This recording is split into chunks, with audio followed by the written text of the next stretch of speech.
As far back as I can remember, I dreamt of a normal life.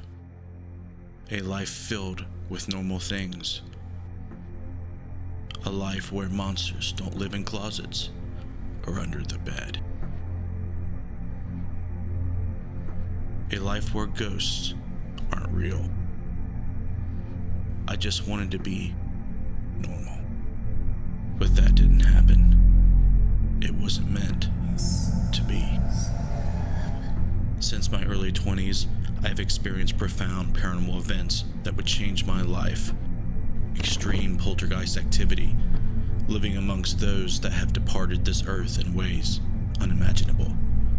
It has affected my loved ones and children with no end in sight. I could hear things, see things, and feel things not of this world. I asked myself if this was a gift or a curse. With the help of my mother and close friends, I emerged a paranormal investigator. Since 2013, I have been on a relentless journey to learn about the paranormal. This is my time to share my journey with you. Welcome to my Paranormal Soapbox.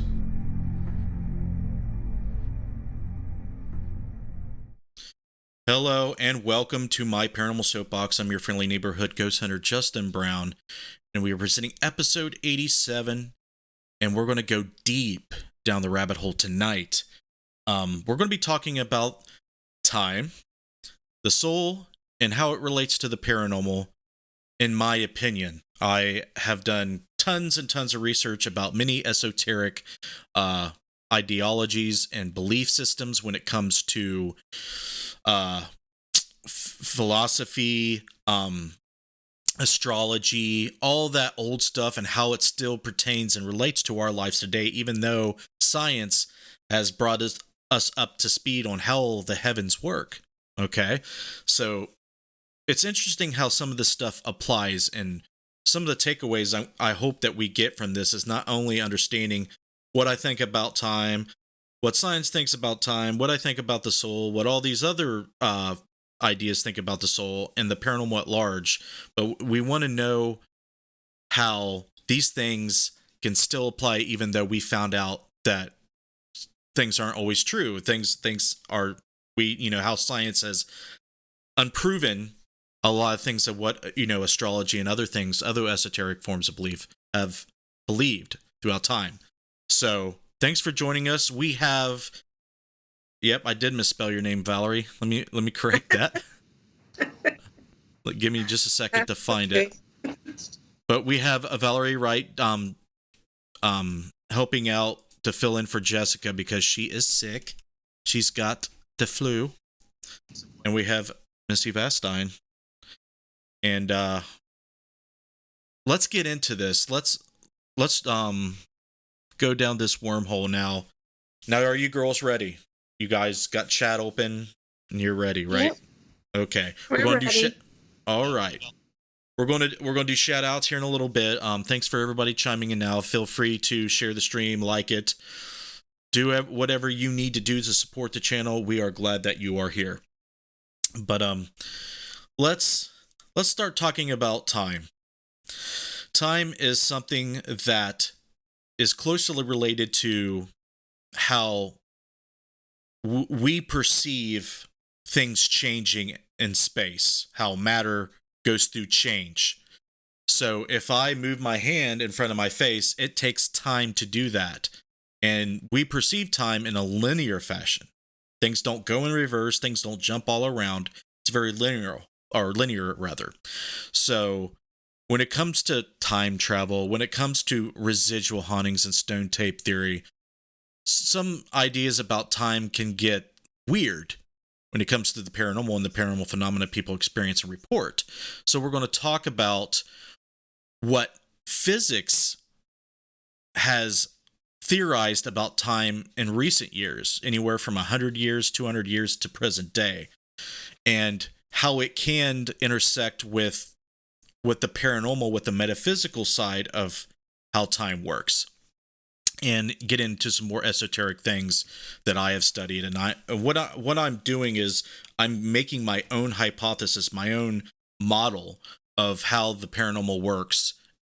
How the physical and the metaphysical kind of combine there. So these shows are kind of giving you snippets of the ideas through my research before I actually write a book about all this and throw it out there to the masses to get peer review from it. But time is something that is interlocked with the spatial plane of existence. So we're looking at 3D space and time being the fourth one. So, as things move through time, as things move through space, it has to go through that temporal time plane. So when you get into the old scientific beliefs of you can't travel into a past because paradoxes will happen, but you can kind of, science kind of allows you to travel forward in time if you can somehow get to the close to the speed of light or the speed of light itself. If Einstein and general relativity says you cannot move anything that has mass or matter can move fast as the speed of light can. So you can kind of get close to it. Now the speed of light, time stands still. So if you get the closer you get to the speed of light, if you move away from the Earth and come back, time will have passed slower for you, but faster for everybody else. So we're not going to get into that because this can take a long time to explain. So that's what science says about time. A lot of physicists and scientists say that time is illusionary. The math suggests that time can work forward and backwards. The numbers say that that's fine, but that's not how we perceive time. So when it comes to stone tape theory, residual hauntings, stuff like that, people theorize that it's an episode in time that's looping there, right? But how is that possible? How are we perceiving something that's already happened in a certain area, happening again? So that's what we're going to propose. We're going to talk about my idea and the things that I have come to think about in the last 5, 6, 7 years or so. So that, moving on into the next situation, which is the soul, we're going to talk about what the soul is, what people think the soul are, and how my version of what people's souls are differ from what I see the general idea of what souls are and what spirits are. So we're going to talk about the soul. Is it something, given to us by God? We, it's in the book of Genesis, it describes that God kind of breathes life into the first people, which would have been Adam, and that's kind of like how we were created. So we are a part of God. And once our physical body dies, the soul returns to God. And depending on what your belief is, you can end up in heaven or hell when you're judged. So people believe that ghosts are souls. Okay. What is left over from after the physical body dies. So I do not necessarily believe that. And we'll get into that more. So that brings us to the paranormal. What does time say when, how does time work when it comes to the stuff that we experience? If we're experiencing footsteps, if we're experiencing people talking or seeing this apparition manifest seemingly in the same place, doing the same things over and over, when we experience them, they don't seem to interact with us. They don't seem to be aware of us. But sometimes you can get intelligent interaction. So people kind of differentiate between the two. They'll say, well, one's a spirit, that's an entity, an intelligent entity. The other one is we're just watching a movie play over and over. Well, if you've been familiar with my ideas and watching the show, you have probably found out that it's not so straightforward like that. I believe that depending on the conscious states that people are in and the abilities, whether they be psychic or whatever you want to call them, you can interact with residual, what we would explain or perceive as residual phenomena. And we're going to get into why that is. Okay. So I have made some notes and I want you to bear with me here. Okay. Because this stuff is very, very complex. So consciousness is like a radio receiver. We're going to kind of make a lot of metaphors so you can kind of get your head around all this. Consciousness is like a radio receiver. It can tune into information, whether it be independent quanta or information of streams of reality. So dreams can be streams of reality. Things happening on other timelines or other dimensions can be streams of reality. There's all sorts of streams of reality that your consciousness can tap into, but the primary one is what we're experiencing right now. Any type of stream of reality on the physical plane, whether it be residual now or in the future, is a space-time continuum. It has 3 spatial dimensions and 1 time. We're going to talk about things that are in the astral plane and the etheric plane, and we're going to kind of define what those are here in a moment. The astral plane is where celestial, like if you look into the old basic esoteric beliefs, the astral plane is where all the planes of the celestial planes are, where all the zodiacs are found. You have, I can't remember them all, but you have Luna, you have Mars, you can have Saturn. There's different types of, or celestial planes of existence that used to be believed to be part of the heavens. The old belief was that the stars are fixed and they all have their representations in the celestial or the astral plane of those celestial spheres. The etheric plane is a higher plane of existence, but it's on the physical plane. So there's these things called hyperplanes, and in old esoteric beliefs, there's the plane of fire, plane of water, earth, and air. And on the top of that, there is a veil. And the veil is, in my opinion, the etheric plane. And we're going to get into what the etheric plane is and all the dynamics of it and the inner workings of it. But the etheric plane is a higher plane, like I said, and this is where quantum wave functions happen. Interdimensional entities and psychokinetic entity resides there. And the ethereal plane is where things that are perceived like angels, demons, those type of things reside. Okay, so it gets a little bit weird. Okay, and I want you to bear with me. And if you have questions or you don't understand something, or if you had something to add, please, by all means, put it in the chat. But this is where it's going to get interesting. Okay, time. A lot of people can relate to this situation. You're in a house and you hear footsteps. You may see a door open. You may hear people talking. You can't see them, can't find out where it's coming from. You may smell something. It may be familiar to you, may be really familiar to you, may be a loved one or a family member or a friend, or it could be completely alien to you. You can hear things, smell things, feel things, and maybe even taste things. That's not as common. But these things happen. They don't seem to interact with you, but you are experiencing them. Now, those things that physically manifest to where we're at now stem from the etheric plane. Okay? So time, when you go outside of our temporal stream, our time stream, you can access other parts of time. Okay, and this is how it's done. In the etheric plane, it's almost like, let's make a metaphor. The etheric plane is like a switchboard, okay, and consciousness is like a radio receiver. So just like a radio, you can tune to different channels. So the different there's many different channels, maybe infinite channels in the etheric plane to allow you access into higher planes in the astral areas. So you can go into etheric plane where all the information is stored. All the information about everything in our universe is stored, and everything in any other possible universe is stored. That's how psychic phenomena get their information.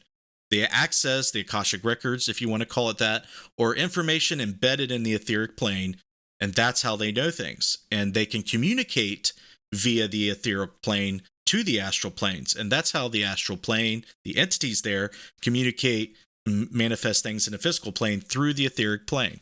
Okay, so let's get back to the switchboard idea. Now, let's just say you're in this house, you're hearing things.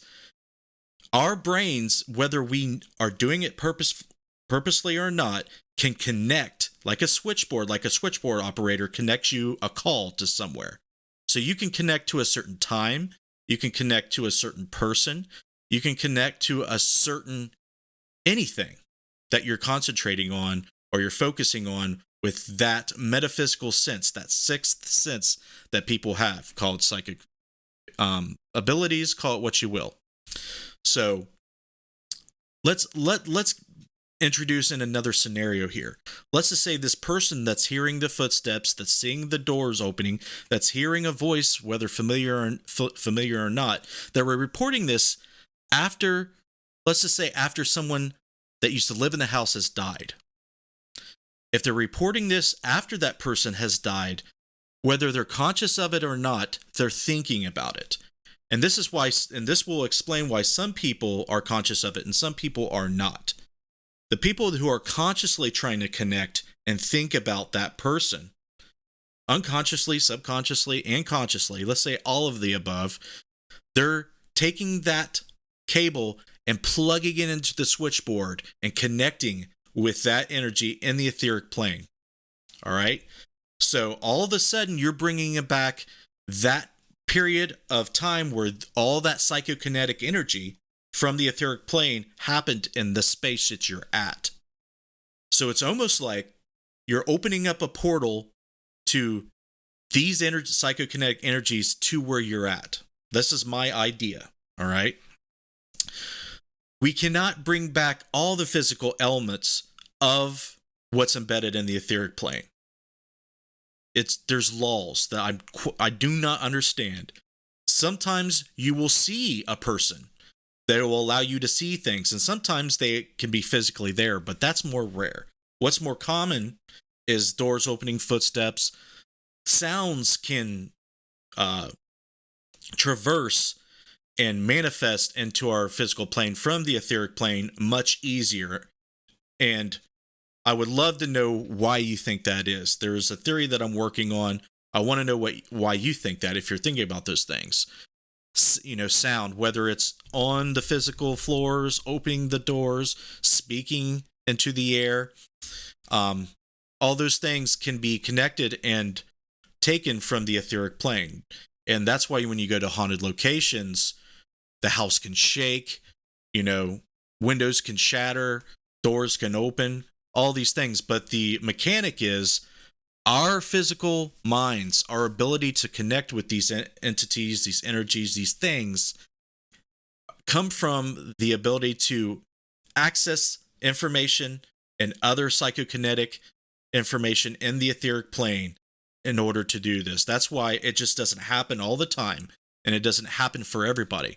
But other people can, as a group, experience these things because they're all getting entangled and connected together in this stream. So that would explain why 2-3 people, a group of people, can witness all these things together. And there's a whole heck of a lot more to this. I want to know what you guys think. I want to know if you think that I'm batshit crazy, if you think that what I'm saying interesting, or if I'm onto something. I want to know all these things. But we're going to go down this rabbit hole together. Let's do some shout outs, and we'll begin the discussion. Okay. I have Christy, I have Derek, I have Josh, Laura, TJ, Sandy, Gina, William, Gilson, Becky, Amanda, and Shari. And on RU, I have Ernie, Laura, Tim, and Sandy. What's up, guys? Thank you very much for joining us. Hey, guys. Here on YouTube, we got Paranormal Reporter, Hannah, Darren. We got Ron, A Fireball. Let's see, who else do we got here? Paranormal. We got Jen. Betty. Yeah. Just scrolling through here. Did you mention Jen? I did. I mentioned You may Jen, have. and it looks Okay. like that's it for now. All right. Also on Periscope, we got Salvatore. I want to mention that Salvatore is here, and I do see your comments. And please bear with me. I know there's not a lot of people watching on Periscope, but you're with us here on Facebook and YouTube, buddy. If I see them, I will let you know that they're there. If you want me to do that, I'm watching. Okay.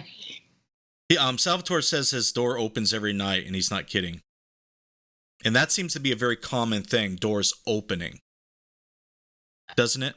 By themselves? Yeah. Cincy B just made a comment on we got Periscope. Cincy B. Oh, okay. We got 2 people on Periscope. I think it's an interesting theory, Justin. Yeah, I'm not quite sure about it yet. Like I said, I'm still in the process of trying to develop the model. That's why I wanted, bring it onto the show, because I want to kind of get some feedback from you guys, because all this information comes from all these other people throughout time that has thrown in their 2 cents on this subject. And all this information is like a conglomeration of what everybody thinks about what they experience and how they look at things. So I just want to make sure that everybody is on the same page with that. Hi, Nelson. I don't know if you just chimed in or He not. just jumped on. Salvatore says, not crazy at all. I do community to help people cross my my back garden to neighbors who can speak. Interesting. Eddie Pence just joined on our YouTube. Eddie Pence. What's up, buddy? All right, guys. So any interesting comments, questions? TJ Shelton just chimed in, maybe? He said, I had a door close on me today and a light go off. I was smudging the house with sage. Who said that? TJ. Okay. Had a door closed on me. So that's interesting to me. Like, doors open and close. So my first question when I'm thinking about these things, if we're connecting with the etheric plane, if I'm correct, all this information that we're connecting with, I want to have to elaborate what I think spirits are. What I think most of the time spirits are is not like the soul of a person. I don't think it's, the actual consciousness that exists like people think it does. I think that consciousness exists outside of the physical body, but the things that we're mostly experiencing is like an artificial intelligent copy, psychokinetic copy of it. So it can be in multiple places. It can do different things. It can be nice one day. It can be bad one day. It can, be aware of you. It can not be aware of you. I think it all depends on our ability to perceive it. And if we're perceiving it in a certain way to where it knows that we're perceiving with it, then the interaction can happen. And I want to know what you guys think about this. Do you think that it's cut and dry? Residual is residual. You cannot interact with it? Or do you think, depending on your ability to interact with such things and perceive such things, can interact with things that are stored in the environment, like the stone tape theory suggests? I want to know what you guys think about that. Go ahead, Valerie, you can read off. I know Joe's... I do have a comment from Truth Paranormal that says, last time I had a door shut on me, Monroe House, happened 3 times. 3 times. There's that 3. So, yeah, I mean, that was the question that kind of first started this segment. Why is it that only certain things happen?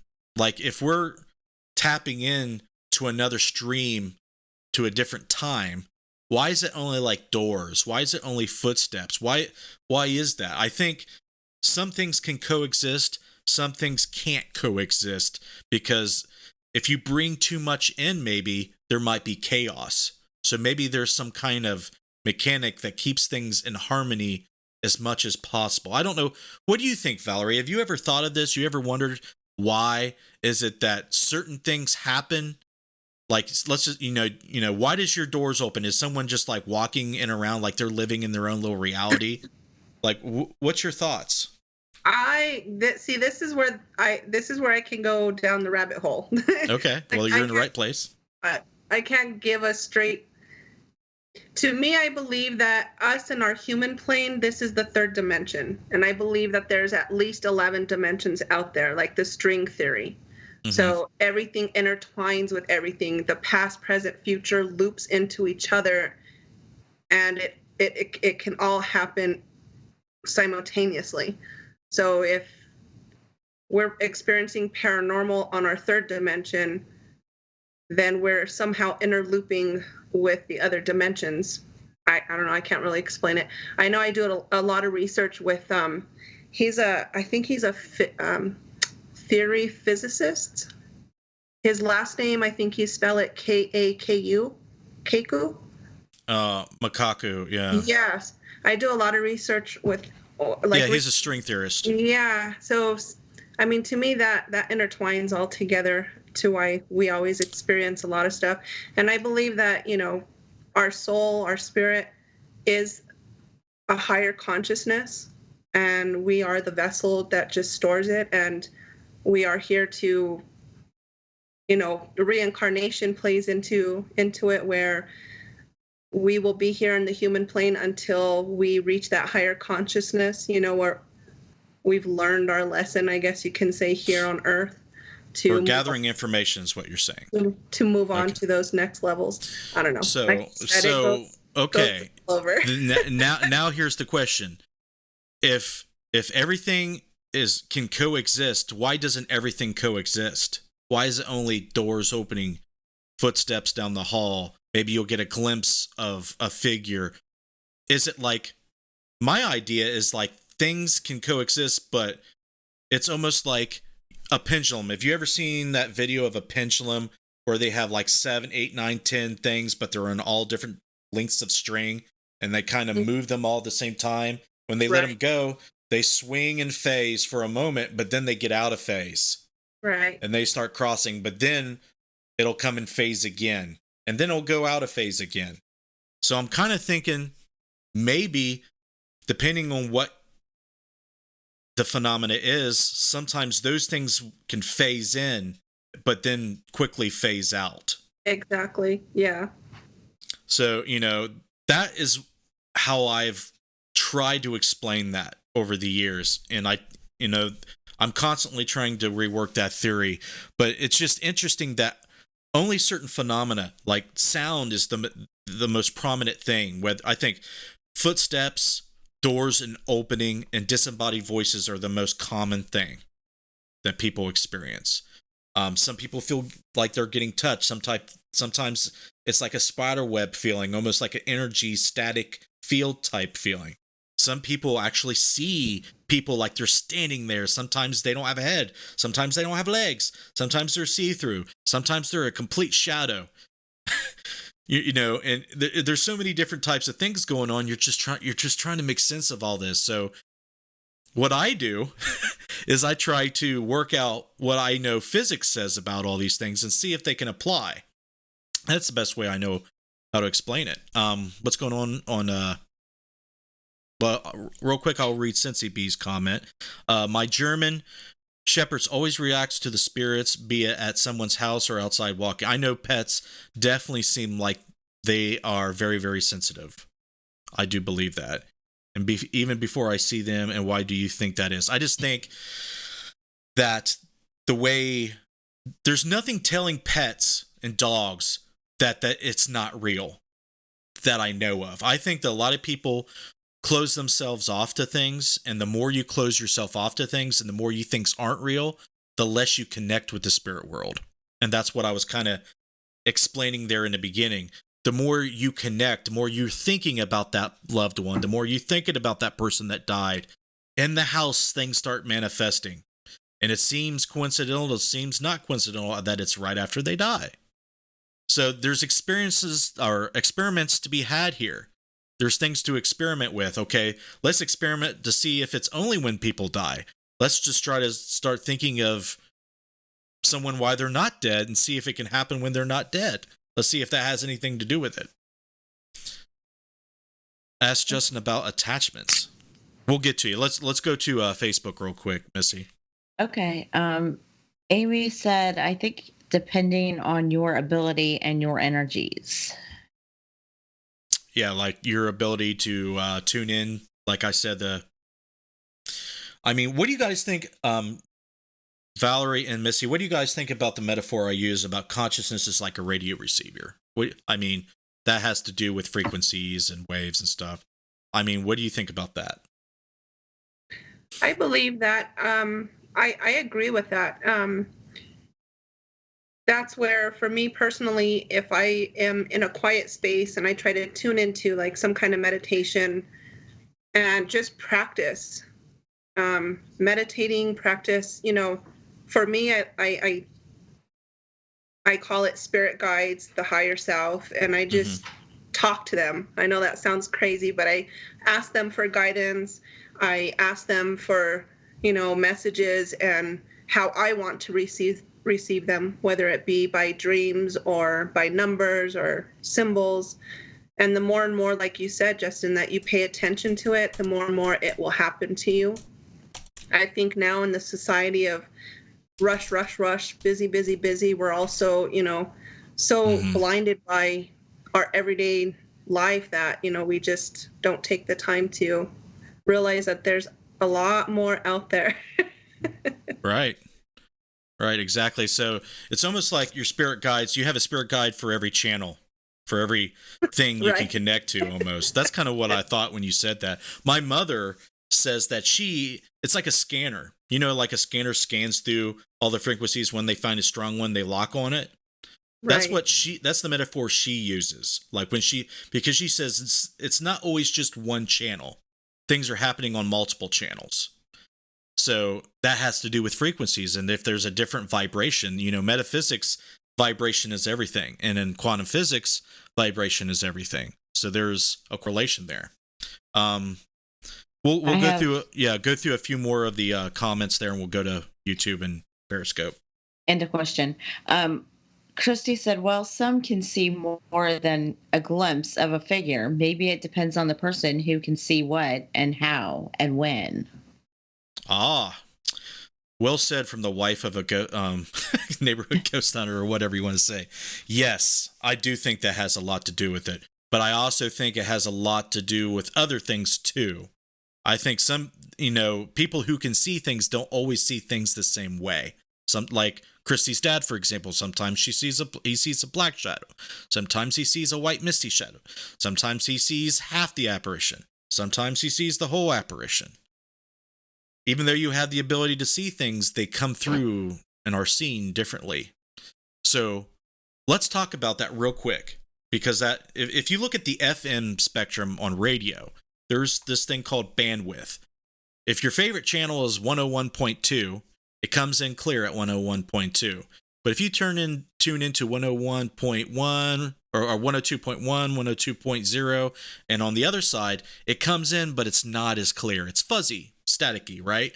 So maybe you're not tuned to the right exact frequency. Maybe you're just one click off or one click above.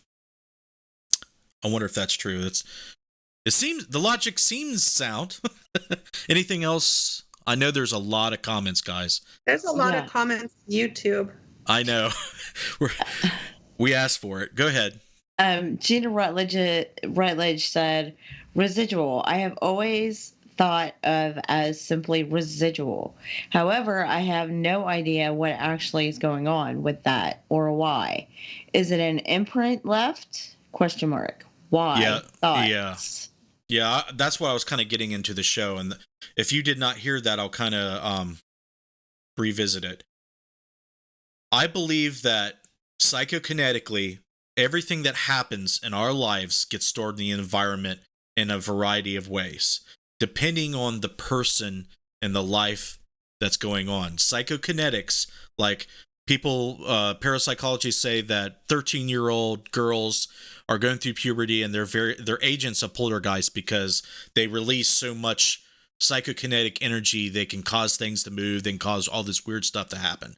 This is what I believe causes a lot of the phenomena, whether you're alive or dead. I believe psychokinetics moves things, can make, sound, can touch you, do all these things, whether you're alive and dead. Both apply. So psychokinetic energy is almost like embedding information into the etheric plane, which is the highest plane between our material plane and the astral spirit plane. Okay. So you're like, psychics can pull information out of that etheric plane and kind of like play it in an augmented reality. So it's not like virtual reality. You're in augmented reality. So you're seeing what you're seeing, but overlaid that, it's augmented to see information that used to be there. So that's what I think's going on. Whether that's true or not, I don't know. But that's the logic I have come to accept. Let's go to YouTube real quick, and then I'll address what we got going on Periscope. Truth Paranormal commented, residual is residual, can't interact with it, and I don't exactly call that paranormal anymore. Paranormal reporter said, I have heard doors close and none moved. Jen says, I'm not sure, but when I seen residual, it's been very clear, wasn't responsive, an echo of the past. Low frequency sound on the noises, usually, paranormal reporter. Now, on the low frequencies, hold on, I want to real quick. The low frequencies, are you talking about below human hearing or just on the bottom of it? Now, go ahead. Let's see. Jen did ask, maybe residual isn't a spirit, but a time-lapse thing. Perhaps. I'm sorry, will you repeat that? That sounded interesting. Maybe residual isn't a spirit, but a time-lapse thing. Right. So it's like, time reoccurring in that location. Yeah. So why would time do that? Why would time just loop in one spot and only a segment of it? Why would that happen? Let's draw here. Let me go to Periscope real quick because I don't want to leave them out because we need more interaction on Periscope. We'll go up here, try to find the thread of comments. Salvatore says, why only there's threes mocking the Trinity? Well, some people believe that that's what phenomena happening in threes is the mocking of Trinity, because it's believed that Jesus Christ was crucified at 3 p.m. So the inverse of 3 p.m. would be 3 a.m. in the Trinity and the three phenomena.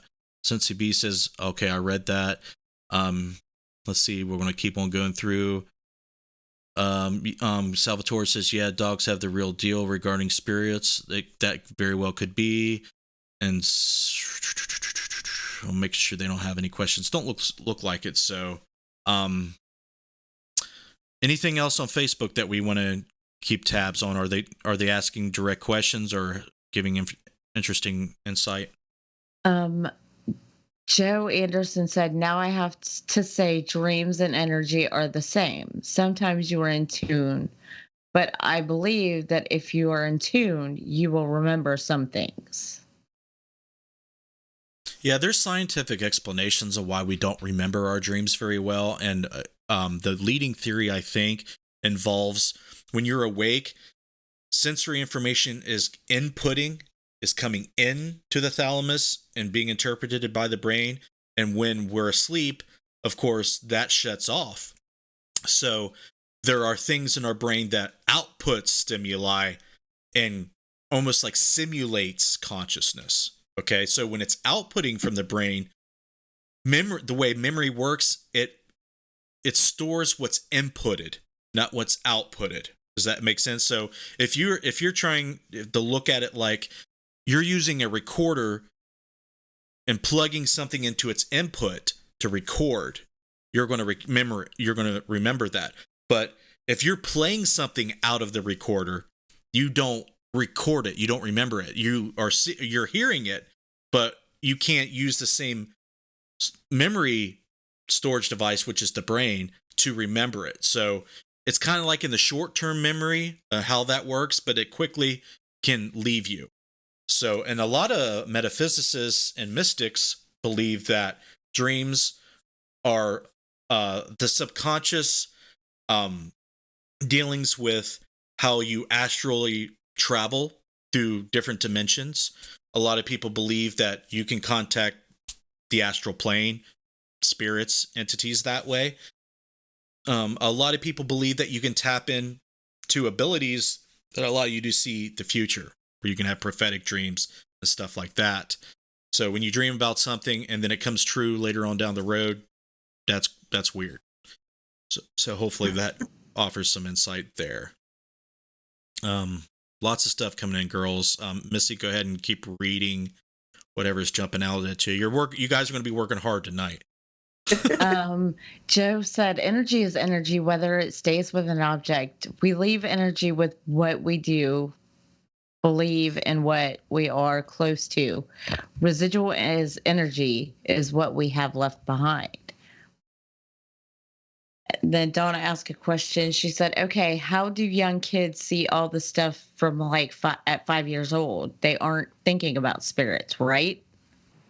So that's a good question. So a lot of people believe, including myself, is children, unless your mother and father start you off at a very early age, aren't conditioned to disbelieve that these things are not real.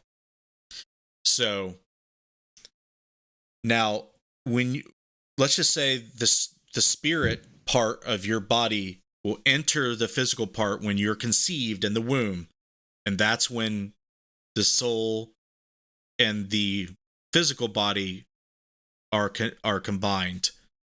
Now, there's going to be more information and more ability to connect and to perceive through spirit than there is with the physical body, because at a young age, you're still learning, you're still developing your ego, you're still learning how the world works, you're learning all those things. So the spirit may be more predominant. The way you perceive things, all that type of thing may be more predominant until a certain age. There might be a threshold where the physical mind, the ego, and the conditioning from all the outside stimuli, what we're taught to believe and not to believe, starts to take a grip on all those things. So I think that's the leading general idea of why, but I'm open to anything that sounds logical. Okay, I have one more question. Gina asked, do you think there are different types of imprints, possibly, like there are different spirit forms? Different types of imprints, like there's different types of spirits. I think there's different types of everything. And I just don't think, I think the brain, the human brain, the way it likes to think is it likes to understand things and put things in a box and put a label on them. It doesn't like to think that there's stress that comes along and anxiety that comes along with things can be everything. So that's why, scientists like to quantize everything. They like to make sure everything's quantifiable. So they have to say there's absolutes out there. The speed of light's absolute, the Planck scale is absolute. All these things are absolute, because if things aren't absolute, you can't predict and calculate with things that are not absolute and things that are not quantifiable. So when it comes to spirit, things aren't very quantifiable, but we like to think about things like we classically do here. Like, this is a mouse, this is a phone, in the spirit world, things are very morphic. Things can change and, into anything and everything seemingly without effort. So when you imprint something, it's there. So it's almost like you access it like on a hard drive. If it's a computer, you can open the book to a certain page and it's there. It's written there in the book. You can make metaphors that way, or analogies, sorry. You can draw analogies that way. But when it comes to different spirits, I think that that's when it becomes more morphic. They can take on different personalities. They can take on different appearances. All those sorts of things where you try to label things can go out the window, because we're dealing with what we perceive what they are. They're not, the information is not objective. It's very subjective. Hopefully that answers the question. My brain's already feeling like it's going to explode already. I have a Scotch Fox joined in, and Volkfire joined in, and MP joined in on YouTube. I think MP's been here for a while. That he might not have just, he may not have commented recently. Joe Anderson also said, now I think an intelligent spirit is someone that has not left. And when we have dreams or experience, it's the soul spirit of the person that is trying to have help or showing what needs to be help for them. Can we do all that? So no, I think an intelligent spirit is someone that has not left. So you're saying kind of like has not crossed over type thing.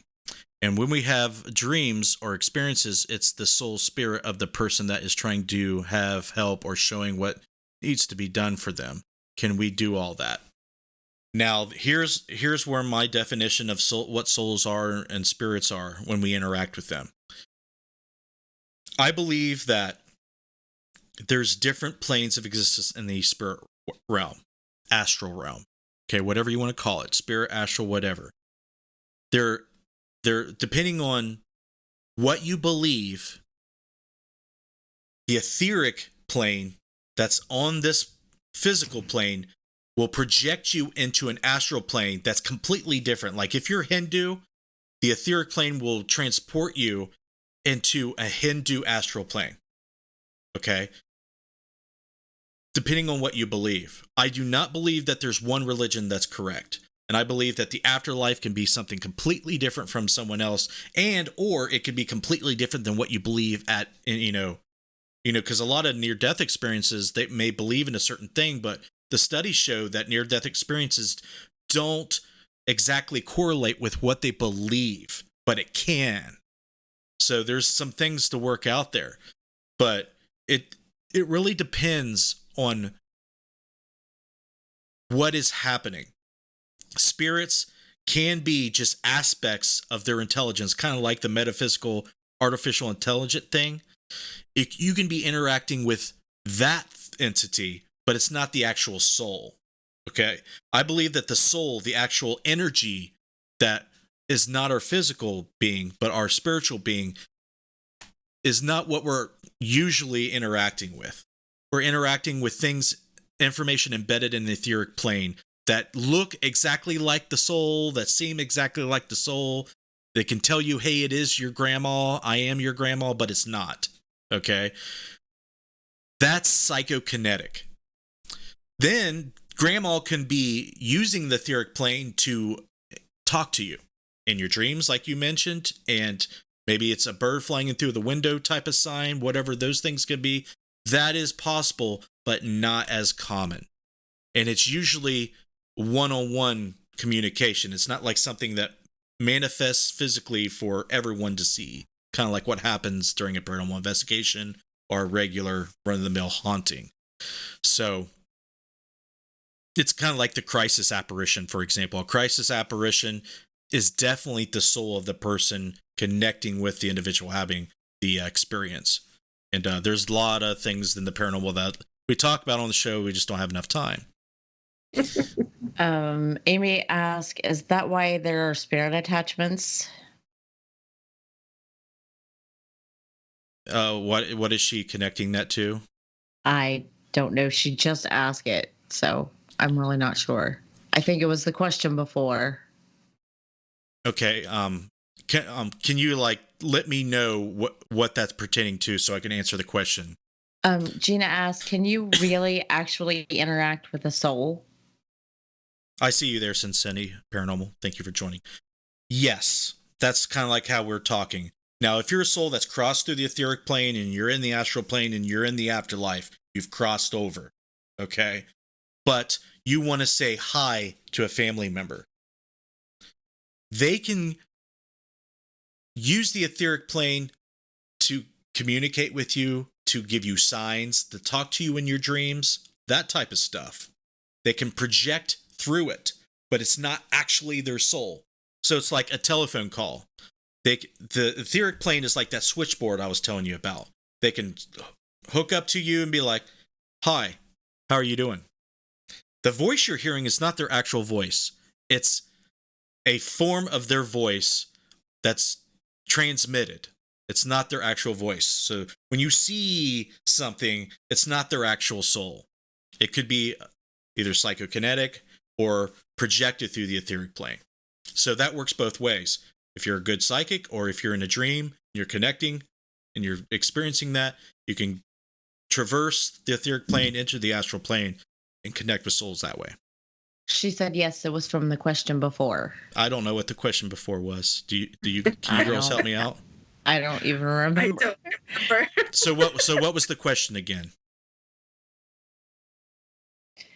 Do you think there are different types of imprints, possibly like there are different spirit forms? And she said, can you really actually interact with a soul? Okay, I answered that. Okay. And then that was then why I thought is she there, talked about attachments, I thought. is that why there are spirit attachments? Yes, that's what she asked. I'm confused here. There's so many comments.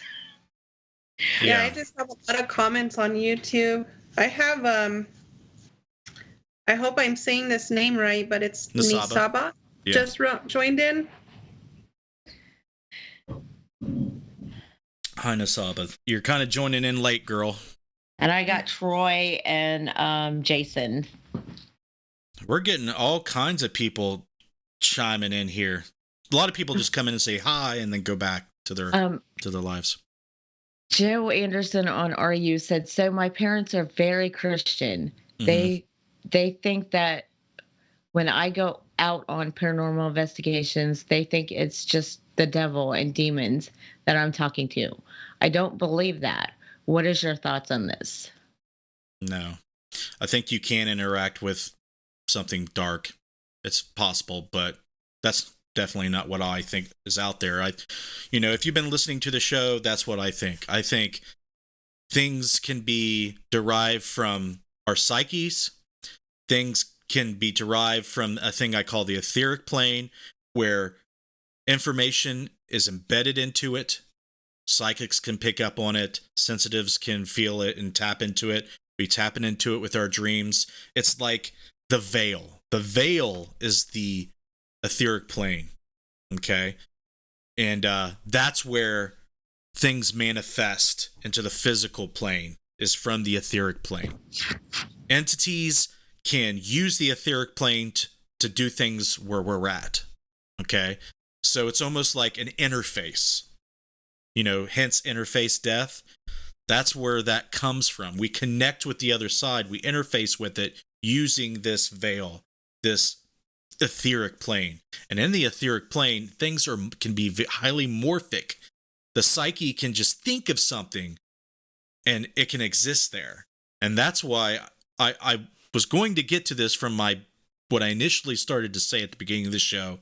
That's why all these religions, all these theories, all these models of what spirituality is, they all apply. And here's why. All of that information gets stored in the etheric plane. They get embedded into it. So anything that's there can manifest into our reality. Demons, angels, people that we know, people that we don't know. Joe over here knows this person and it wants to connect with me. It can, because it's in the etheric plane. All right. If you go into a haunted location and you believe that haunted location is evil, you can experience evil things in that haunted location because A, there's an etheric plane, and B, people are going to that same location repeatedly over and over, connecting, putting that cable in the board and connecting with that. So everybody that goes to the Monroe House, for example, and they think it's dark, they think it's evil, they're connecting with that information in the etheric plane and they're experiencing it. If you go to somewhere and you think the haunting is bullshit and you think it doesn't exist, you're not going to connect with the etheric plane. Nothing will manifest unless you're a skeptic with a paranormal group. Then that's when you see skeptics experiencing things. Sometimes you hear them running out scared. Sometimes you're like, oh, they get converted. That's what I believe. So I What's have up, a Mothman? Mothman just joined in. Also, NP asks, does Justin believe in demonic possession? Yep. If people believe it exists, and it gets embedded into etheric plane, then it can happen. Anything. Okay, if you ask me if something's possible, if you think it's possible, or somebody else thinks it's possible, then it can happen. The more people that think something is that's possible, the more it can happen. That's why Christianity, it's been believed by so many people, and it's conquered and taken over so many different cultures and countries and areas. That's why people who believe in that, that's why it's such a predominant entity in and of itself. Debbie from Australia just joined in. What's up, Debbie from Australia? Okay, Gina asked, she said, so you're communicating with the parts that are or were energetically their personal thumbprint that made them unique in that incarnation as you knew them, and the soul assist with the connection, so to speak, from wherever it may be, by the cords, so to speak, for lack of a better word, attached to it. Yeah, you're kind of getting it. So different things are possible. We're going to make analogies here, so it's kind of easy to understand. Okay, let's just call the etheric plane like a hard drive. You can go onto the hard drive and watch a video. You can bring up a photo, you can bring up an article, any information you want to. Also, the etheric plane is the internet.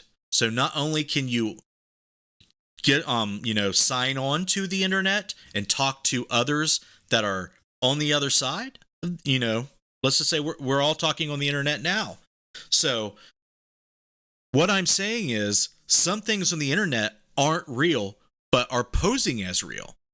Okay? Artificial intelligence, programs, things that are there. That's why I think residual hauntings can be interactive depending on the person experiencing it and their abilities.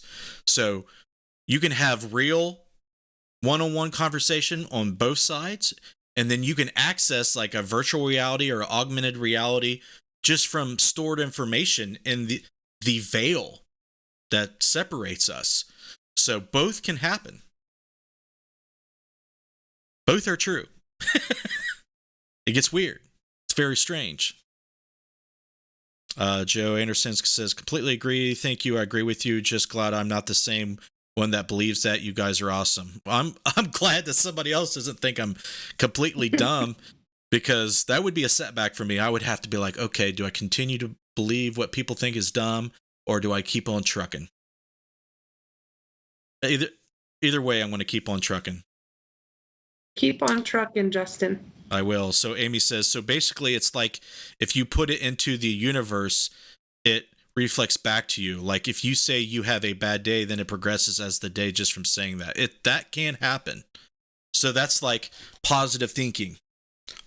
People believe that like if everybody in the world thought the same positive thought, that would be a tremendous thing that would impact the world. But we all know that that's not reality.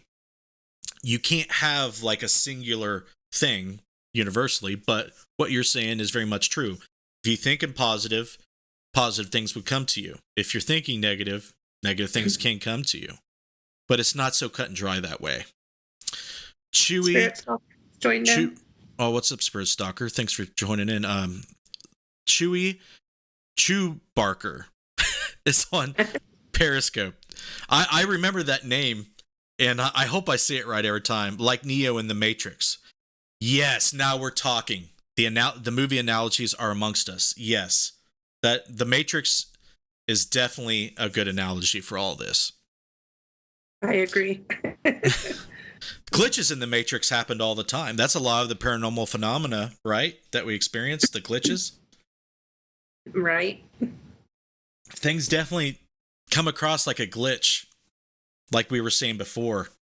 Like something can manifest, but it only manifests halfway, or it shows up as something weird, or it sounds completely strange.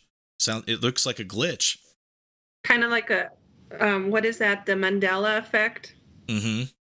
There's a good old glitch where reminds me of that. mm-hmm. Yep. CERN did something. It opened up a wormhole and changed the past. So now the Mandela effect happens. Hello, Spirit Stalker. She says hi, Justin, Melissa, Valerie, Ron. And she's saying hi to everyone. Everyone. Go ahead and read, Mothman, Val. When you put together your book on these perspectives, I'll definitely pick it up. Tricky thing to explain in words, but you do a good job getting the point across. My brain hurts, man. It does. Like, I don't understand how these scientists and these like great thinkers out there do it. Maybe they just only try to do one thing. I try to do too much. Like, I try to do films, I try to be a dad, I try to be a husband, I try to understand all this stuff about the paranormal. I'm on overload right now. So I appreciate that someone thinks that I'm doing okay. It don't feel okay over here. I have a headache right now talking about all this. But that's good. It's a good kind of headache. Chewy says, I've seen about a dozen old books fly off 3 or 4 shelves in an old Edinburgh building in 1790. It happens. And I'm jealous that you get to be in that type of building. I would love to go to Edinburgh and get into an old building like that. She got stung at the desk. Huh? What? What did I miss there? On Facebook. Christy, damn it, I'm sorry. Is it your fault that I have a headache? Is that what she's saying? All right, guys. Well, do you want me to keep going? It's been an hour. If you want me to keep going, we'll keep on riffing on this. If you have any questions that don't pertain to the topic, that's fine. If you're just now chiming in, I'll stay on a little bit longer for those people. I don't mind at all, as long as Valerie and Missy are okay. I don't mind.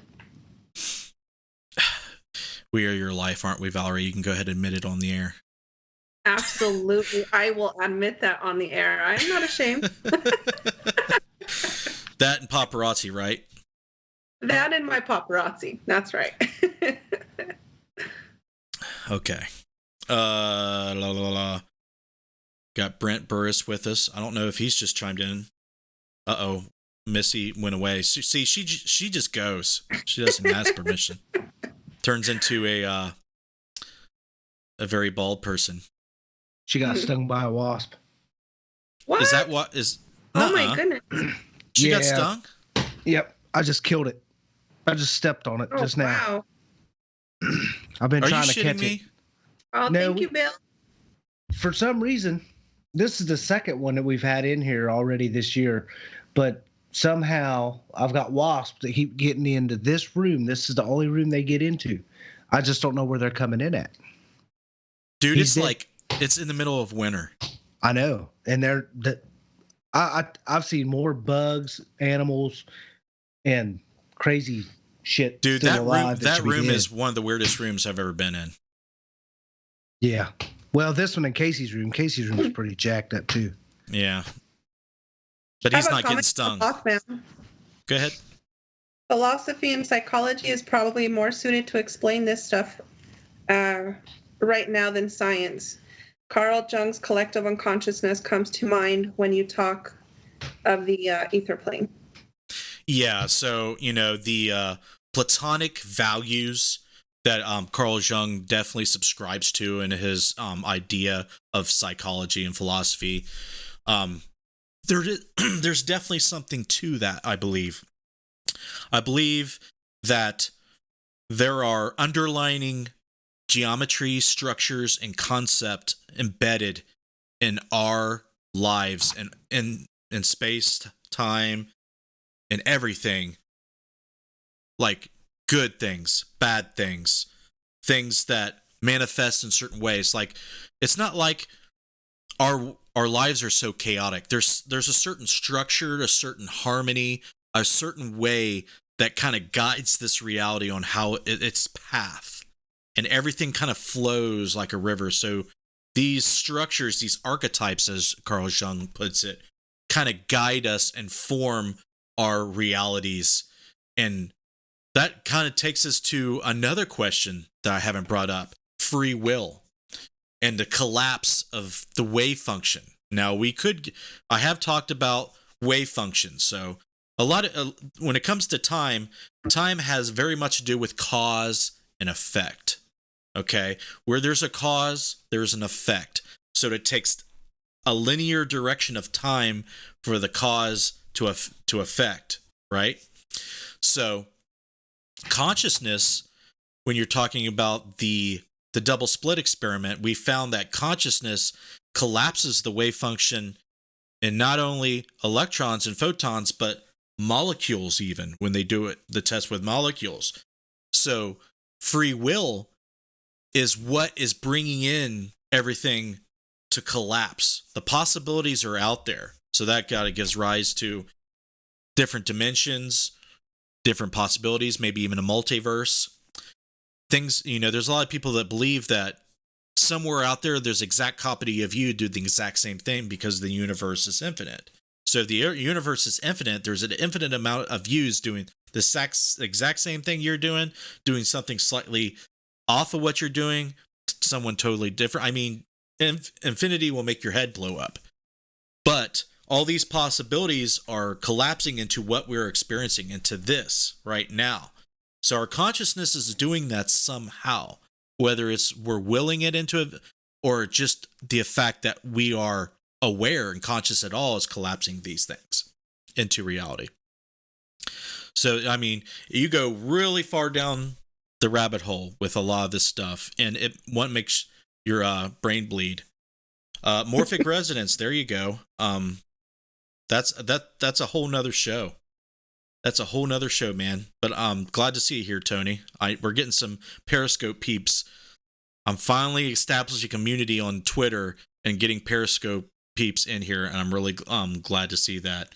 But what Morphic Resonance says on the internet, if you don't know, is according to the theory developed by Rupert Sheldrake and British biologist in 1942, a paranormal influence by which a pattern of events or behavior can facilitate subsequent occurrences of similar patterns. So that is what Morphic Resonance is, and that pertains to the show. Thank you for bringing that up. You're welcome. Chewy says, karma and fate are different. Your fate to be, say, a rock star, but karma might be alcoholism battle. That's a whole nother show, but that pertains to it. That pertains to it. Let's see what else is going on here. Yeah, we're definitely not getting a shortage of audience retention now. We're getting more and more people on YouTube. Are You Me is dying off, but there's still a few strong going on right now. But I love the fact that people want to chime in and talk about this stuff, because it feels good when you're not alone, right, girls? Right. Yeah. I agree. Are you feeling okay, Missy? I'm okay. I just ran downstairs and took a Benadryl. But my finger is about 3 times the size it normally is. Did you mute yourself? Because I didn't even realize you got stung. Yeah, I muted myself, but right after I got stung, I muted myself and hollered for him. I didn't even notice it. I mean, you did good for not disturbing the show. You get an A+ for that. At least there's that. You can read a few of those comments on the YouTube if you want. I'm a rabbit hole virgin. Where am I? Let's see. Fascinating. Okay, I'm back. Okay, Betty says, okay, I'm back. Icy Virgin can't relate. LOL. Scotty says, not insult, just not swinging that way. Don't know. Mothman had a comment there. I'm a rabbit virgin. There you go, Scotty. Mothman says, after a while, it all starts to sound like sci-fi technobabble. Don't expect the answers to universe to be simple, folks. The term psychobabble. That's a term that people throw out there to make you sound stupid because they don't understand what you're saying. Now, some things are psychobabble, but the information I'm trying to propose and put out there for you guys, hopefully you guys don't believe it is, because I am working very hard at trying to research this stuff up and make models that are logical in relation to the things the esoteric ideas. Like, these are very niche concept. They're very esoteric. A lot of these things are. And Mothman Historian is definitely interested in a lot of esoteric things. And that's why he can make jokes about it all being psychobabble. I'll let him give him a pass on that. So give me your questions. We'll wrap this up with a little bit Q&A, and we'll get out of here. So any questions, anything that you think is interesting that kind of involves what we're talking about or just paranormal related, you got 5 minutes, and we'll do a burst Q&A here. Well, did you ever address the leap year thing? We were going to talk about it on the show, but we were. I already explained. I thought leap you year said to we you. were. No, leap well, years. You explained it to me, but everyone here besides you knows what leap years are. I knew what it was. So what do you want me to talk about? I don't know. It's coming up this week. It's Friday. Do you feel like there's some type of metaphysical or paranormal significance with it? I don't know. Is there? I'm kind of giving. You're kind of giving me that vibe. You're going to slip into another dimension, and you won't. It's the you can't Benadryl kicking in. It's the Benadryl. All techno babble. I'm sorry, techno babble, psychobabble, closely related. Psychobabble is used when people are a bit baffled and need to learn more. I feel like I'm there, Chewy. I feel like I've been there. So I probably ask a question on Periscope. Okay, let's see. He said, "Have you ever dabbled with Ouija boards?" I'm not even seeing that. Where are you seeing? It's on the screen. Okay, it just now popped up. When I was young, nothing came of it. Never had experiences. I've talked to a whole bunch of people that's dabbled in it and had experiences. There's definitely that type of stuff out there, but I haven't personally dabbled in it much at all. Not you, the person using the term. Okay. Cincy B asks, what about a reincarnated spirit into a new baby? What are your thoughts on that? Many believe past. So I think about this all the time. All the time. And if God is trying to take himself, okay, bear with me here. If God is everything, okay, there's perfection and there is just God. He's just a singular form of energy. He has consciousness all of a sudden. So he's aware of himself, but there's nothing there. So how can you have consciousness if you don't have anything to compare to anything? So I know it's light outside because I have dark to compare it to. If it's always light outside, you're not going to say, oh, it's light outside. You know what I'm saying? So our reality is based on comparison. It's a dualistic way of experiencing reality. So this is how it pertains to your question. Now, if reincarnation's a thing, we're all children of God incarnating into these bodies to gather information, to understand these concepts, what it is to love, what it is to hate, what it is to know that you're going to die and you're only going to be here for a while. What it's like to do anything. You have to have a dualism. Okay, so that's why we're here. So your question was, let me get back to it. What about a reincarnated spirit into a new baby? What are your thoughts? So that's my thoughts.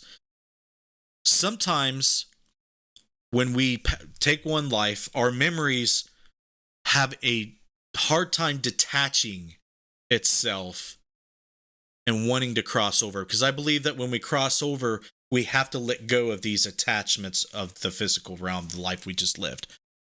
But a lot of times they can hang around. Okay, so they're embedded in the etheric plane and they kind of linger there. And you don't completely detach from them. So there's cords attached, there's connections attached to your spirit in the astral plane that are still there in the etheric plane. So when you cross back into the etheric plane to go into another baby or another life, those attachments come with you. So they try to either integrate into the baby's life, or they try to consume the baby's dreams and thoughts and realities. And there's a conflict there. And eventually people who report past lives deal with it in whatever way they deal with. A lot of times they'll have like birthmarks. There's studies that show those birthmarks where they used to, that's to show how they died, what energy they sustained. So it's very interesting to think about how people detach or stay attached to past lives, and what's that mean when it comes to about karma. Okay, so that's a whole nother show, but that hopefully that kind of gives you an idea of what I believe is when you die from one life and you go to the next body and reincarnate into the next body, some of these information from past lives stay attached to you in the etheric plane. That's what I think about it. Okay, I have a question on Facebook, and Val has a question on YouTube. I'm glad you're on top of it, Missy. You're awesome. Which one do you want first? Lost energy. Your Facebook. Do your job and then everybody else's job after. Okay. Okay. Do psychic mediums know a lot more, or do they only know so much? Psychic mediums can know more than people that are not psychic or mediums, or both. But they can know more about their whatever their lane is. They can know more about the future. They can know more about your aura. They can know about spirits around them versus someone who isn't psychic. But that person who isn't psychic may know more things about math or science or nature or whatever. So that's kind of like it's kind of vague. So they do know, psychic mediums do know more about the metaphysical and the spirit realm than non-psychics and mediums. So Scotty Fox had a question, but I don't quite understand it. It says, can the human psyche explain all of this? But can the human psyche explain all of this, but? Is that what you said? Yeah. B-U-T. Okay. Can the human psyche explain all of this, but? I'm not following either, Scott. Paranormal says Danny has Spirit Stalker strikes again. She scared the crap out of me with that alert in my headphones again. Thank you very much, Spirit Stalker. $10. There you go. This is like what I'm hearing like is this ta-da in my headphones, and I do that so I don't miss any donations. So I'm not going to miss that at all. Everybody in chat give Spirit Stalker love, because people's donations definitely help out keep this show going, and we'll definitely put the link up again in case anybody else wants to help. Go ahead, Valerie. I'm sorry No, Nisaba says, Justin, you do a great job. I'm glad you have this show. Your co-hosts are awesome too. I'm glad, because sometimes I think I don't have my shit together. I really don't. And it's because, I have anxiety. I want to do a good job for everybody. I want the show to be good. I want everybody to get something from it. And I can definitely attest to our what's the word? I can yeah. Yeah, what's the word I'm trying to look for? I can't even think of words now. But the girls do a good job, and this is first time Valerie's going to be on the was on the show helping. It's not going to be the last, but there's a reason why she is here. She is someone who I care about, that I reach out to get information, to bounce ideas off of her. You know, me and Jessica have talked about Valerie definitely having a knack for the metaphysical. She's like she said, she's constantly researching. She's constantly, you know, learning more and more. And it's people like Valerie and Missy and Jessica and everybody else out there that fuel not only this type of thing in the paranormal community, but specifically this show. I think even before Valerie's been on the show, she's been, you know, guiding people on the show and in Interface Death, in helping them and giving them insight and, you know, giving them feedback on all this stuff. And it's very much appreciated. And I'm glad that you guys like it, because this is my jam. This is my spirituality. This is my science. This is my study. It's a large part of my life, and I'm glad that people like it and like me sharing it with them. Be honest. Like I said, Thanks, the community thing. Kristen. I appreciate that, and I appreciate you guys so much as well. I've learned so much from you, all of you, and all of us bouncing ideas off each other and practicing and just getting involved more with the paranormal is, you know, it has opened a lot of more doors. So I appreciate you guys so much. And then Betty says, I think it was Betty. Betty says, Val, I thought you were blonde. I could have been in a past life. You never know. I do have my moments.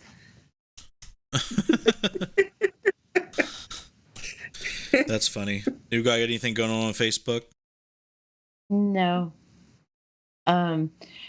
Just people saying they look forward to the shows and they're great learning experiences, and I'm glad. Do you look forward to the shows, Missy? yeah. You're not burnt out yet? No. I know Cincy B, there's got a couple things on Periscope. Chewy has put up a link. Clear past life and dues. www.healfromthepast.com. I'll definitely check that out. Actually, Actually, want to send me that link too. That's a dead link. Oh. It says the site can't be reached, so double check that URL and let me know about that, Chewy. Let me catch up with Cincy B. My grandson, 6-year-old, talks about things, places, people we don't know. We are thinking reincarnated. It's possible, but also consider the possibility that he's sensitive, psychic, or something like that too. He could be Paul both. Browning just jumped on. What's up, buddy?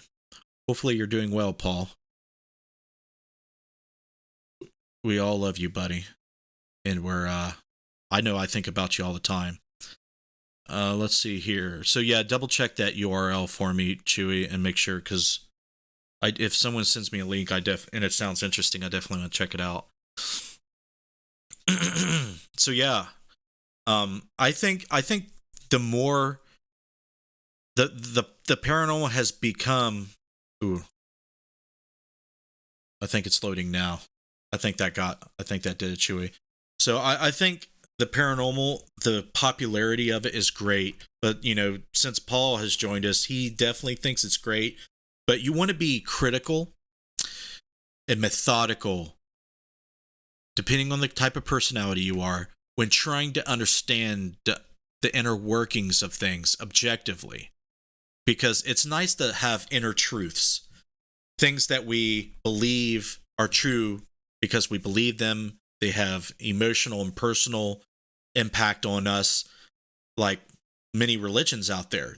Religions can make you a good person, but they can also make you a bad person. They can guide you, and then they can misguide you. So that you want to be wary, you want to be aware of that. So, but when it comes to studying something and knowing what is objectively true, despite what you feel and what you think, That's what I'm deeply interested in. That's why I try to do these shows.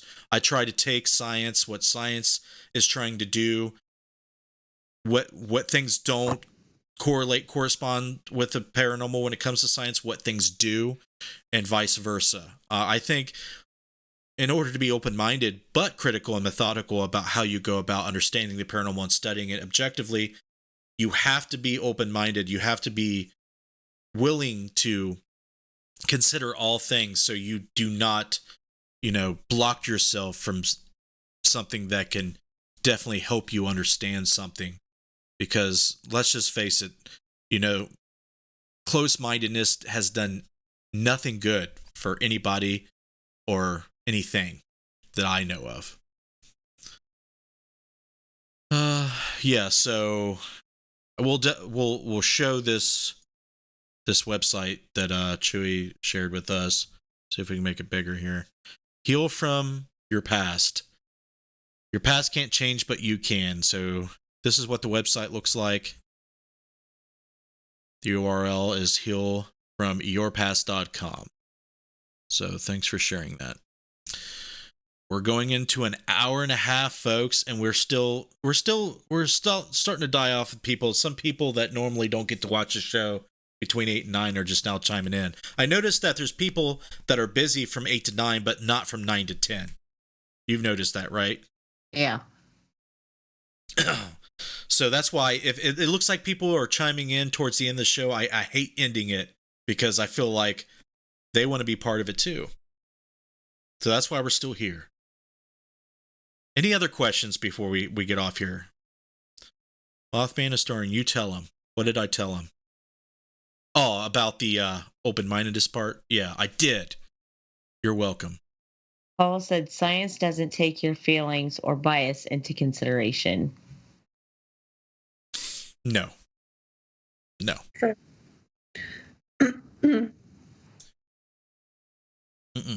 Mothman says the answers to the universe will be incredibly complex and infuriatingly complicated.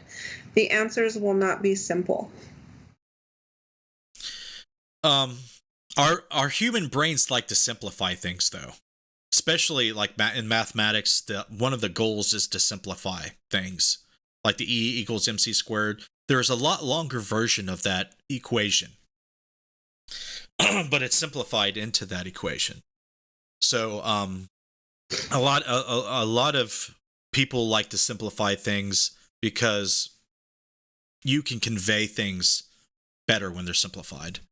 But this doesn't seem to be like a topic that's easily simplified, like he stated. I agree with Ron. He says the rabbit hole gets deeper when you get into the multi-universe. Yes. That kind of it doesn't seem logical, but that is actually a popular theory in quantum mechanics. If you haven't read about the multiverse according to quantum mechanics, you definitely should look into it. It could possibly give rise to making some aspects of the paranormal logical. That's what I like to do. So I advocate jumping down those rabbit holes head first.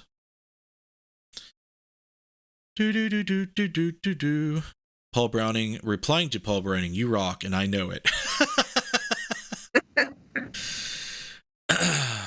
Chewy is she? Oh, okay. She's replying to that. So got to run. Thanks for joining us, Troy. Always glad to see you in chat. It's been awesome. All right, one last call for answers. If you have any questions, we'll go 2 more minutes and then we'll wrap this up. I don't want to keep the girls on here any longer than needed.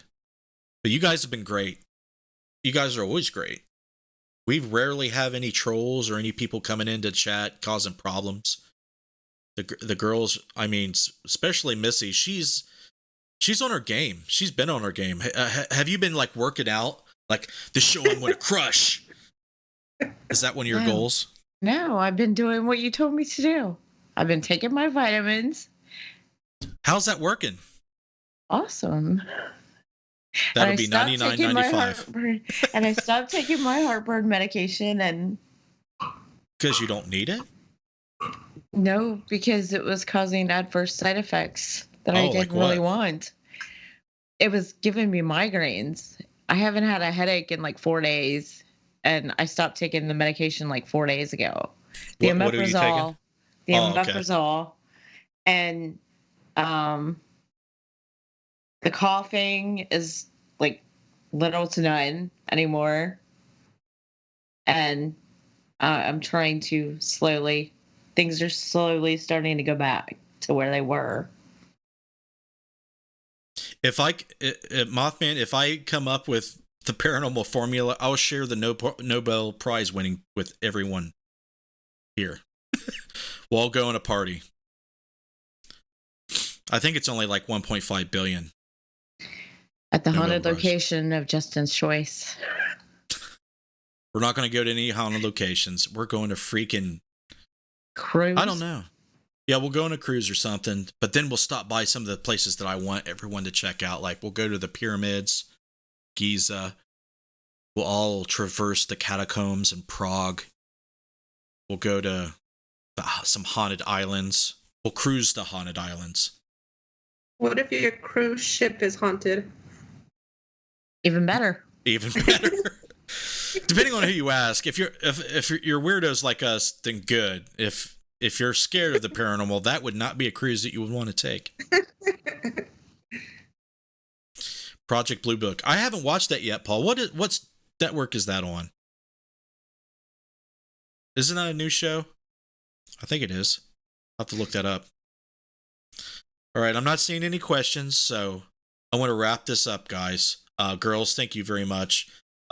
Missy, you were great as always. Valerie, we're gonna bring you in here tomorrow, and we're gonna talk to Daryl Marson at Ghost Hunters. But I'm gonna wrap this up, girls. You were great, thank you. We did it. I think that I did it. I'll let you know in a few years when I write a book, and I think that I have it for sure. You guys can let me know. Until then, I'm just going to keep on scribbling and doodling, and hopefully we can come out with some form of logic that is testable. Maybe Paul Browning can help me do that. He can get back into the swing of things. So tomorrow at 8 p.m., we're going to start up Necromancer. We're going to have Daryl Marston on the show from Ghost Hunters, the new reboot. But he's not going to come in until 9. So we're going to do a review of the new Ghost Hunters show from 8 to 9. Then we're going to bring Daryl in. So that should be interesting. So join us tomorrow on the Necromancer Live show on Facebook at 8 p.m. But if you're on YouTube, same bat time, same bat channel. And if you're on Twitch and Periscope, same bat time, same bat channel. You guys are freaking awesome. We're going to take a look at these links here. They're all in the video description. You can donate on PayPal. You can join Patreon and support us that way. You can go to our website at interfacedeath.net. You can find us on Facebook, Twitter, Instagram. You can subscribe to our YouTube channel. So please, if you have not done the subscription to YouTube, it's free. Please do it. It helps us out a lot. And if you want to join our Discord, that Discord link is not correct. Let me actually fix that really quick. I can't believe I forgot to do that on this. So let me do that real quick. All I got to do is don't switch. Go here, invite people, copy. I got it. So we can go here and type in the right link. Can I do it? Oh, this is OCD problem. So yeah, here we go. We can do that now. There's the right link. Got it. So yeah, do that. United Paranormal Society is a Facebook group. We talk about all things paranormal, share your paranormal work, share your experiences, interact with each other. We're friendly, and we're cool. You should do that. Last but not least, our Patreon supporters. We shout out, please extend your thanks to Clay Borman, Katie Turner, Archie Murphy, Scotty Fox, Casey Schreiner, Jessica Bias, Paranormal Reporter, Anthony Grothis, Heather Elliott, Joe Vitale, The Ghost Guild, Kelly McConkie, Tony Pelosi, Betty Kegley, Cherry Capital Shadow Seekers, Deadlight LLC, and Jen All 7. Thank you very much. If you're interested in doing Patreon, go to patreon.com/support interface death. You can get rewards for your financial contributions monthly there. It's pretty cool if you want to go check that out. And I'm going to leave it there. See you tomorrow on Necromancer. There is no Interface Death Weekly because it's my daughter's birthday that we're celebrating. Me and Christy are going to go celebrate our wedding anniversary this weekend, so we won't see you after Necromancer until next week. So stick around for some video promos. If you are new to the show, have not seen them, please stick around. We'll see you next time, guys. Thanks.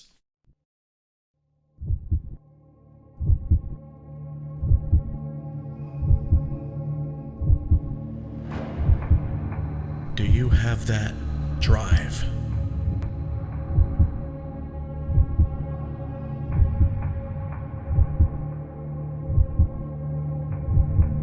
That morbid curiosity to explore the darkness?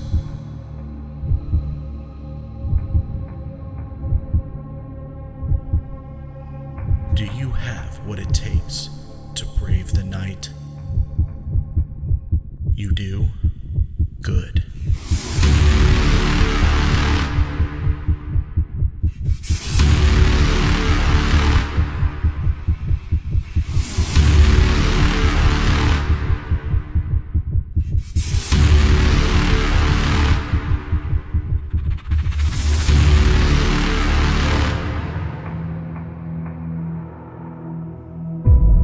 Dead light. For those who aren't afraid to see what lurks in the night.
Back off now.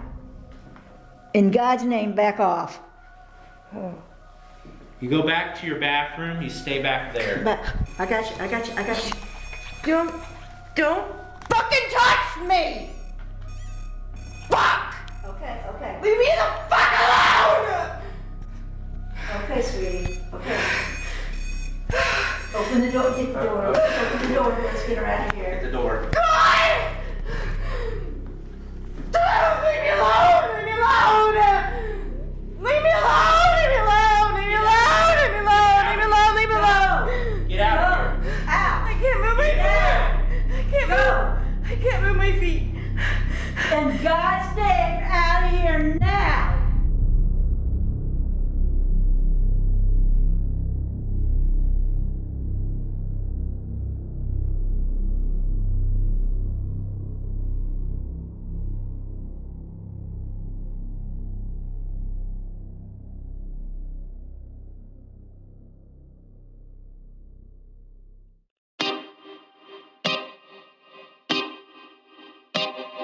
This is Jason Bland, host of Midwest Paranormal Presents Paranormal Soup, where we stream live as a webcast every Sunday night, 11 p.m. to 2 a.m. Eastern, with guests who will blow your mind. Live ghost box sessions where you can call into the show to see if the spirits will talk to you, and the world wide web of weird with the latest in paranormal news and evidence. We're bringing the weird every Sunday night, 11 p.m. to 2 a.m. Eastern on our Facebook page and YouTube channel. Don't forget to follow and subscribe.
Hello, everyone. I'm the Goose. And I'm Michael Bradley. Is that what you're calling yourself tonight? Heisenberg. Not the Angry Kitty. Max Braggins. Anywho, we're the hosts of the Cryptic Paranormal Show. On our show, we'll talk about all things paranormal except Bigfoot. He freaks me out. Really, dude? You know that, but I mean, I guess we could talk about him as long as I don't have to see him. We will talk. As a matter of fact, we will talk about all fields in the paranormal realm. And every week, we will interview new guests, celebrities, and researchers in the field, and all our comrades in the paranormal underground. And we aren't afraid to ask the hard questions no one else will. Our conversations are rooted in our own experiences as paranormal investigators. So be prepared to have your minds, your opinions, and your beliefs challenged. And let's not forget to warn them about all the tomfoolery and shenanigans. Let's just say, you might want to put the kiddos to bed before tuning in. They don't call us the paranormal shock jocks for nothing. Do they call us that? If they don't, they will. So be sure to tune into the Cryptic Paranormal Show every Thursday night from 8 p.m. to 10 p.m. Eastern Standard Time, only on RU Media Network. Spook you later, crypto heads. Bye. Shut up.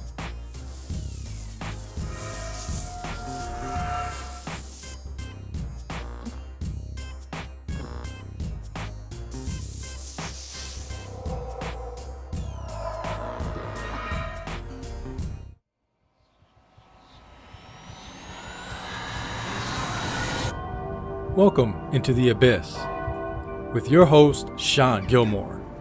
Open your mind, both of your ears, and all three of your eyes to discuss all things supernatural with weekly special guests. We believe that we all learn from each other and we all have a lot to learn. What will you learn today? Here is your host, Sean Gilmore.